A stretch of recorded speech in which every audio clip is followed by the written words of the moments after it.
So it's back to old ways for McLaren apparently. If you haven't seen any of the preseason testing in Bahrain, let me clue you in. Most teams during the 3 days of testing sort of just stick to their basic testing plans. You know, trying out different parts of the car, doing practice starts, race and qualifying fuel runs, and of course what matters most is making sure everything is running smoothly for the up and coming race weekend. So, you know, the car works. For most teams, that's pretty much what happened, even though there were a few surprises here and there. Like Aston Martin looking quicker than most people expected and somewhat typical faults and mistakes. Things otherwise seemed quite tame, except for one team that is. And of course, who else could it have been other than my boys at the Papaya outfit? Yes, just from preseason, it looks as if McLaren have botched it yet again. Now I know that most people say that preseason testing times aren't much to go off of, but damn, that McLaren barely looks faster than a PLP 50. I don't know why, but McLaren are now starting to feel more and more like a 1 step forward and 2 steps back kind of team. Occasionally they make leaps in performance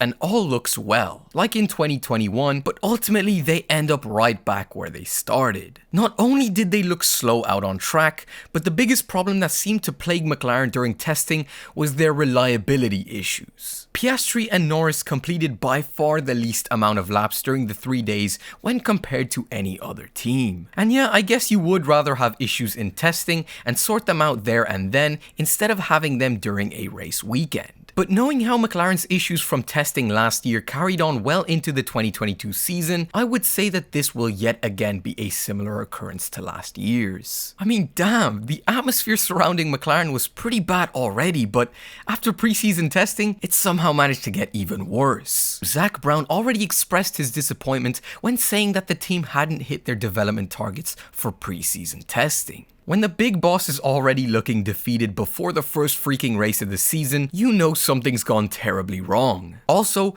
what Oscar Piastri revealed about the MCL60 was less than encouraging. He said that the MCL60 is a small step forward from last year's car. Come on, a small step? With most teams around them showing improvements, other than Williams obviously, I think McLaren need much more than just a small step to be competitive. Think of it this way, if everyone is progressing at a pretty quick and visible rate, and McLaren have only technically improved on last year's car, they'll likely be overtaken in terms of car performance this year, and even though the car is now technically better, it'll look a lot worse than last year's did, because relative to all other teams, they're lagging behind. And to make matters worse for them, the team is now very different to last year's, with 2 key components having been replaced in Andreas Seidel leaving McLaren to join Sauber as CEO, so he's been replaced by a very inexperienced team principal, Andrea Stella. And then of course Daniel Ricciardo was replaced by Oscar Piastri. Now in hindsight, this doesn't look so bad. But considering the fact that a new team principal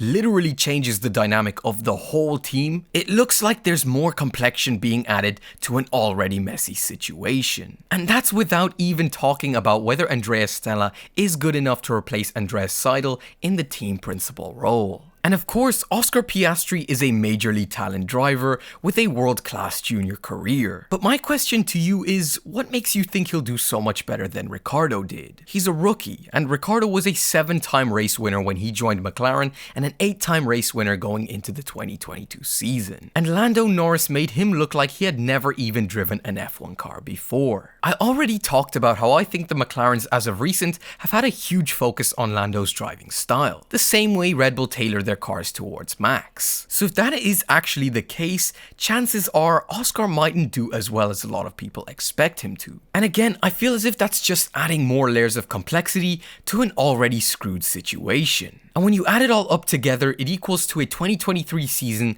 that looks about as bright as my office in the coal mines. But I guess there is one upside to all of this, and that is that there realistically is only one way to go, and that is up. But honestly, I wouldn't get my hopes all that high. Anyway, that's about everything I've got to say. Do you agree? Disagree? Don't keep it to yourself like a selfish prick. Let us all know down in the comments below. And if you enjoyed this video at any moment at all, please help me out with my YouTube algorithm struggles by liking and maybe even subscribing if you enjoyed the content enough. But really guys, thank you all so much for watching, and on that note, I hope you all have a blessed night, and I'll catch you all next time.